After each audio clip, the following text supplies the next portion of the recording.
Well, good morning. It's Woodsong with Woodsong Tarot again. We're here for another weekly tarot reading. I am at Dickens on the Strand in Galveston, Texas right now. You can probably hear some people chortling in the background. This is a street fair that they have every year, the first weekend of December, where everybody dresses up in Victorian characters and like the Charles Dickens era. And just a lot of fun on the street fair. Lots of bands and booths and parades and fun stuff like that.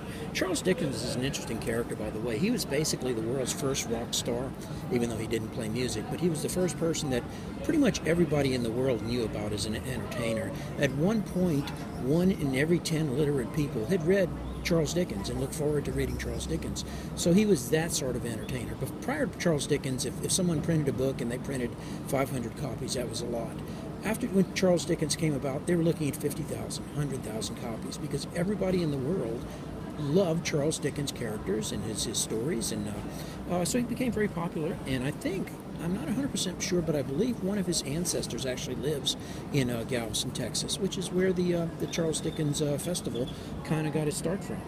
So anyway, enough rambling about Dickens. Let me go ahead and start off with our reading. Again, we're going to do a 3-card reading. First card is going to be something to ponder, some point of that we might want to consider, maybe something that's vexing us, maybe something that's been on our mind lately.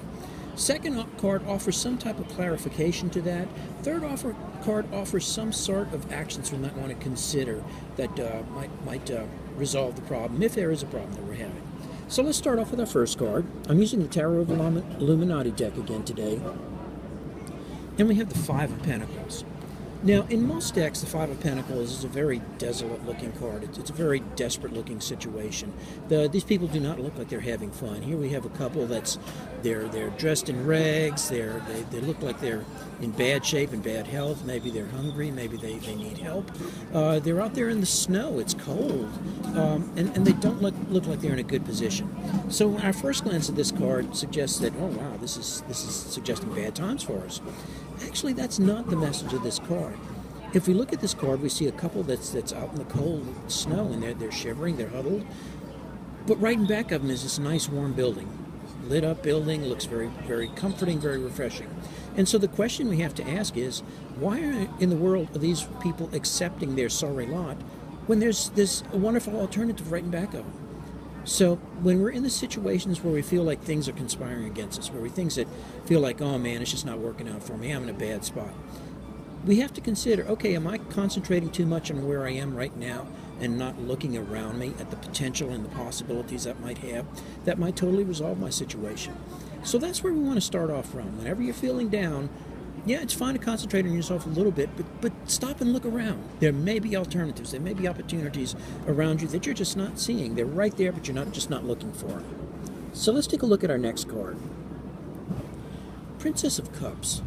Now, Cups is a card of emotions, cards of relationships, cards of feelings. Princesses in general tend to get very involved in this. They become very enamored of feelings and relationships. If you've ever been in the first puppy love stages of a love affair, you know what I'm talking about. It's that type of thing. Or even if you've just seen a new TV show and you just love the characters and you can't wait for it to come on again, it's that type of thing where you feel this initial attachment, this strong attachment with something. So we're starting off with a 5 of Cups where we may feel like we're in a bad situation, but we need to look around. Once we look around, we may become just totally enamored. We may totally become involved in the opportunity that we see.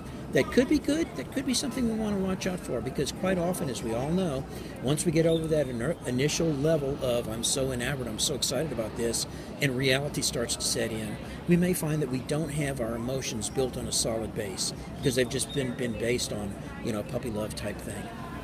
Let's take a look at our third card. So I just hit the camera. I hope it didn't mess this up. And we have the Ace of Swords. This is kind of interesting where this thing is heading, because aces suggest beginnings, new beginnings. We're starting off something new. In particular, swords talk about something that thrills our mind, that's something that fills our analysis, our reason, our intellect. It's something that our brain feels good about, our mind feels good about, because we've reasoned it out, we've thought it out, and we feel we're going in good places. This is a much more solid base than the Princess of Cups may have given us. So the Princess of Cups may have started us off with an initial emotional attachment. But as we have an opportunity to think it through and see it through and reason it out, we realize that, yes, this may be something good that we want to build on and head towards. And now that our mind is leading us that way, that's a much more solid base. We're less likely to run into flighty, poor situations because of that. So let's go ahead and take just kind of recap here. Start off with the Five of Pentacles, where we may feel we're in a bad spot, but we really just need to look around, because there may be opportunities, there may be resolutions, there may be avenues available to us that we're just not seeing, maybe because we're concentrating too much on woe is me. Princess of Cups, once we do spot some opportunities, we may become initially enamored. We just want to be wary of that. We don't want to let that be the only thing that carries us forward. We need something more solid than that initial emotional attachment. Ace of Swords, as we reason things through and as we start to understand them and start to analyze them and start to see how we fit and they fit in our overall situation, we gain a much more solid basis in which to grow and to move forward. And so that's kind of the reading for this week. I do hope you've enjoyed it. If you like the reading, I invite you to go ahead and share it with your friends on social media. If you want to click Facebook like or tweet it to somebody, that would be great. I'd be very grateful. And as always, you can subscribe to these readings either through YouTube. It's a free subscription. Just go ahead and click the follow or subscribe button.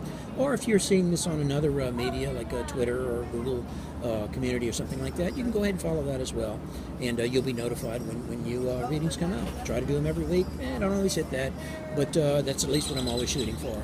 So in any case, I hope you have a great week, and I'll be back more with I'll be back. Yeah, I always mess that up. I'll be back later with more. Thanks for sitting in. This is Woodsong, and I'm out.